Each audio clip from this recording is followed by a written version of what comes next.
नमस्कार दोस्तों, आज हम पढ़ेंगे मुंशी प्रेमचंद की कहानी परीक्षा।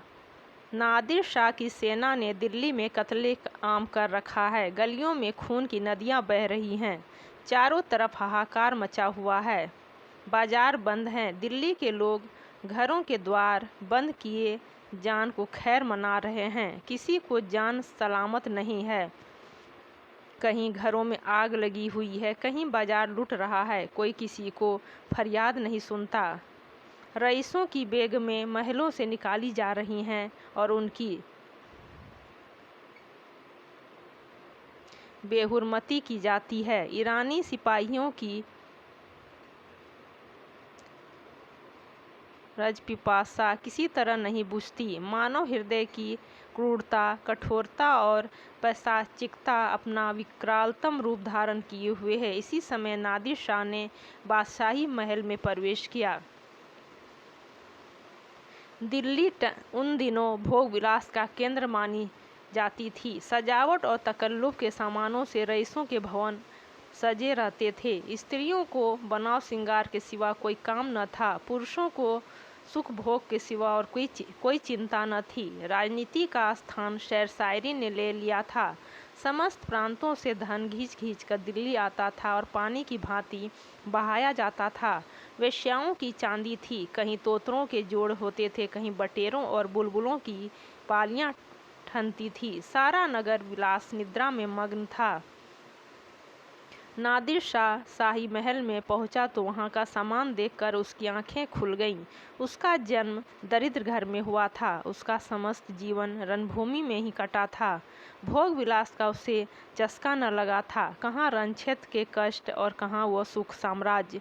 जिधर आंख उठती थी उधर से हटने का नाम न लेती थी।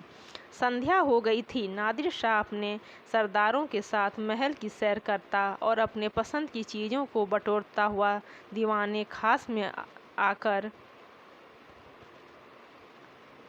मसनद पर बैठ गया। सरदारों को वहां से चले जाने का हुक्म दे दिया। अपने सब हथियार खोल कर रख दिए और महल के दारोगा को बुलाकर हुक्म दिया, मैं शाही बेगमों का नाच देखना चाहता हूँ।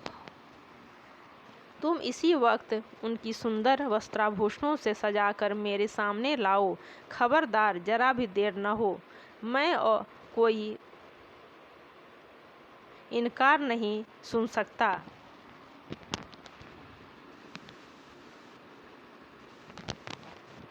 दारोगा ने यह नादिर शाही हुक्म सुना तो होश उड़ गए। वह महिलाएं जिन पर कभी सूरज की दृष्टि भी नहीं पड़ी, कैसे इस मजलिस में आएंगी। नाचने का तो कहना ही क्या, शाही बेगमों का इतना अपमान कभी न हुआ था। हाँ, नरपिशाच दिल्ली को खून से रंग कर भी तेरा चित्त शांत नहीं हुआ। मगर नादिर शाह के सम्मुख एक शब्द भी जबान से निकालना अग्नि के मुख में कूदना था। सिर झुकाकर आदाब बजा लाया और आकर रनिवास में सब बेगमों को नादिर शाही हुक्म सुना दिया। उसके साथ ही यह इतला भी दे दी कि जरा भी तामुल न हो। नादिर शाह कोई उड़ या हिला न सुनेगा। शाही खानदान पर इतनी बड़ी विपत्ति कभी नहीं पड़ी। पर इस समय विजयी बादशाह की आज्ञा को शिरोधार्य करने के सिवा प्राण रक्षा का अन्य कोई उपाय नहीं था। बेगमों ने यह आज्ञा सुनी तो हतबुद्धि सी हो गई। सारे रनिवास में मातम सा छा गया। वह चहल पहल गायब हो गई। सैकड़ों हृदयों से इस अत्याचारी के प्रति एक शाप निकल गया। किसी ने आकाश की ओर सहायता याचक नोचनों से देखा, किसी ने खुदा और रसूल का सुमिरन किया, पर ऐसी एक महिला भी न थी जिसकी निगाह कटार या तलवार की तरफ गई हो। यद्यपि इनमें कितनी ही बेगमों के नसों में राजपुतनियों का रक्त प्रवाहित हो रहा था, पर इंद्रिय लिप्सा ने जुहार की पुरानी आग ठंडी कर दी थी। सुख भोग की लालसा आत्म सम्मान का सर्वनाश कर देती है। आपस में सलाह करके मर्यादा की रक्षा का कोई उपाय सोचने की मोहलत न थी। एक एक पल भाग्य का निर्णय कर रहा था। हताश होकर सभी ललनाओं ने पापी के सम्मुख जाने का निश्चय किया। आंखों से आंसू जारी थे, दिलों से आहें निकल रही थीं। पर रत्न जटित आभूषण पहने जा रहे थे। अश्रु सिंचित नेत्रों में सुरमा लगाया जा रहा था और शोक व्यथित हृदयों पर सुगंध का लेप किया जा रहा था। कोई केश गुथाती थी, कोई मांगों में मोतियां पिरोती थी। एक भी ऐसे पक्के इरादे की स्त्री न थी जो ईश्वर पर अथवा अपने टेक पर इस आज्ञा का उल्लंघन करने का साहस कर सके। 1 घंटा भी न गुजरने पाया था कि बेगमात परे के परे आभूषणों से जगमगाती अपने मुख की क्रांति से बेले और गुलाब की कलियों को सजाती सुगंध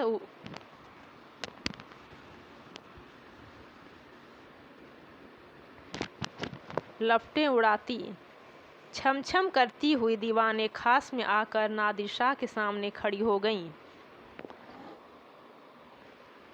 नादिर शाह ने एक बार कनखियों से परियों के इस दल को देखा और तब मशनत की टेक लगाकर लेट गया। अपनी तलवार और कटार सामने रख दी।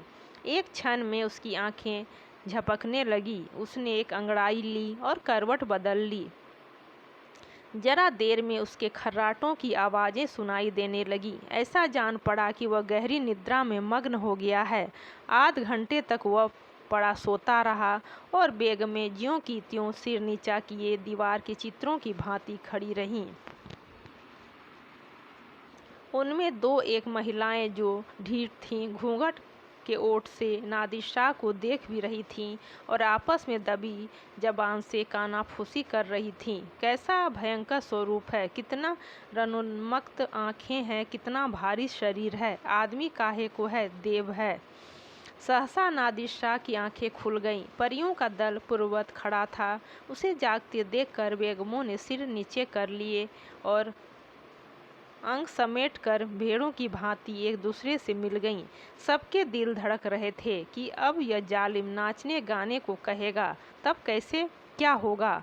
खुदा इस जालिम से समझे, मगर नाचा तो न जाएगा, चाहे जान ही क्यों न जाए। इससे ज़्यादा जिल्लत अब न सही जाएगी।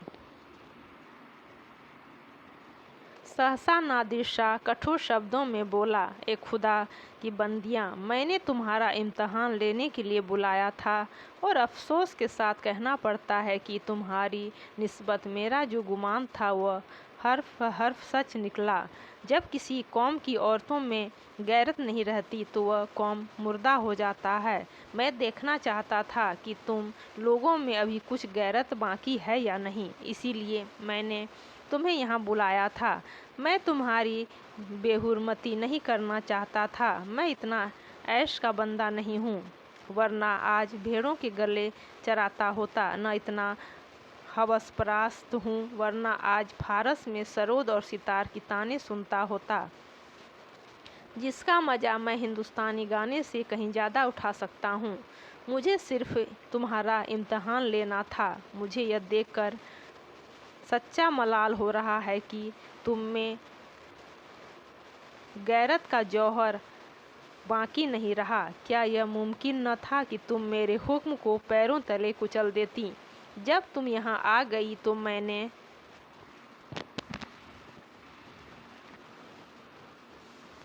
तुम्हें एक और मौका दिया। मैंने नींद का बहाना किया। क्या यह मुमकिन न था कि तुम में से कोई खुदा को बंदी इस कटार को उठाकर मेरे जिगर में चुभा देती। मैं कलामे पाक की कसम खाकर कहता हूँ कि तुम में से किसी को कटार पर हाथ रखते देखकर मुझे बेहद खुशी होती। मैं उन नाजुक हाथों के सामने गर्दन झुका देता। पर अफसोस है कि आज तैमूरी ख़ानदान की एक बेटी भी यहाँ ऐसी न निकली जो अपनी हुर्मत बिगाड़ने वाले पर हाथ उठाती। अब यह सल्तनत जिंदा नहीं रह सकती। इसकी हस्ती के दिन गिने हुए हैं। इसका निशान बहुत जल्द दुनिया से मिट जाएगा। तुम लोग जाओ और हो सके तो अब भी सल्तनत को बचाओ, वरना इसी तरह हवस की गुलामी करते हुए दुनिया से रुखसत हो जाओगी।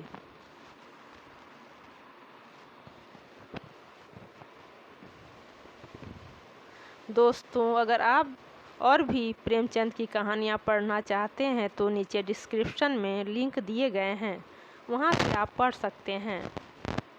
चैनल को लाइक और सब्सक्राइब कर दें।